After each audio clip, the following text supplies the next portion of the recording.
Okay, now, as you might guess from the song that's playing in the background, I like Marilyn Manson. In fact, this is one of my favorite songs off the debut album. So this video is about my thoughts on his whole career and how it's just gone down the shitter. Now, the song is Cake and Sodomy off the first album. It's the first real song, other than the prelude. And it's pretty old school. Marilyn Manson in general, he has been one of the bigger innovators and one of the biggest artists in the whole industrial metal scene. 9 Inch Nails, people will argue, is industrial metal, but I consider it just industrial because they do such a varied thing. Or Trent Reznor does, the varied thing. Now, Marilyn Manson is also the big shock star out there. He's the one man you don't want your children listening to or getting involved to. He's the one who rapes his bandmates on stage, which is a load of bull, but you get the whole idea.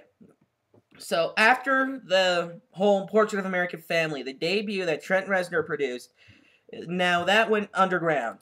But then came Antichrist Superstar, which is what shot him to fame. As you can hear, I mean, the guy is an okay vocalist. His voice is weird. But this is what really shocked people, the lyrics.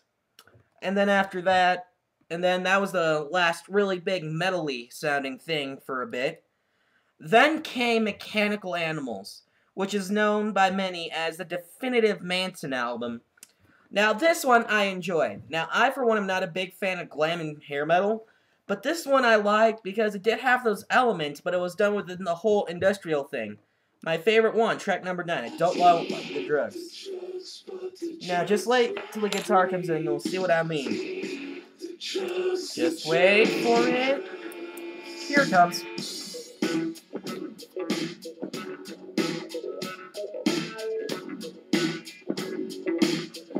You don't hear that often in songs today, and this was pretty great for the time. But it also shocked parents, of course. The guy is a shocker. He is the Alice Cooper of today. Then he returned to sound with the epic Hollywood in the Shadow of the Valley of Death, which is, personally, out of them all, my favorite Manson, because it has the fight song, which is my favorite Manson song, I'm going to be honest. People are going to hate me for saying this. But this is just a great song. Now, during then, everybody got used, and he weaned for a while. Golden Age of Grotesque came out. This one was actually very different sounding. Now, up until then, up until here is what I consider to be the early Manson era. And I'll get into that later. But as you can hear from the first track, this is more beat-driven. John 5 doesn't play as big a role on it as his guitarist, as the last two. Now, this one split fans by the smallest number of Love It or Hate It. Now, this was supposed to be the last Manson album, mind you. That's why they got rid of John 5. But then, 4 years later, he came back with Eat Me, Drink Me. Now, this one split fans pretty much in half. One of my person on YouTube that I've been interacting with mildly, Sideways Thinker, I'll put a link to his channel below. He did a quick review of this, and he thought it was absolute shit. Now, that was mainly because the songs on here are pretty freaking long, and they are extremely slow compared to the older stuff, which was more punch your booty in the face. This is a lot slower. Now, like I said, this split hands in half, like the title track, pretty much. The big one, Pudding Holes in Happiness. It's extremely slow, and some people hated it. This one I thought was so-so. But then last year came a god-awful piece of shit. The High End of Low. The High End of Low is, oh my god, it's just awful. Now, it was a return to the whole sound of Mechanical Animals, which is okay, but everything sounded so repetitive.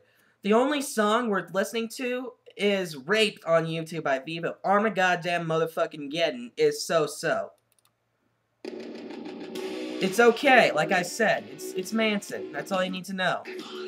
This album doesn't stand apart at all. In fact, if you're going to listen to Manson, judging from these two eras, the early era, Portrait of American Family, the Golden Age of Grotesque, is the best. Then the current era, Eat Me, Drink Me, to today, is just terrible. It's going downhill. So, In conclusion, Manson is a great artist, yet he's hit the flunk that so many have hit on later on in their career. So this is Nathan the Death Dealer signing off. Power to the people. Oh, wait, wrong hand. Power to the people. Fuck your mother. I'm kidding. I love you guys. Bye.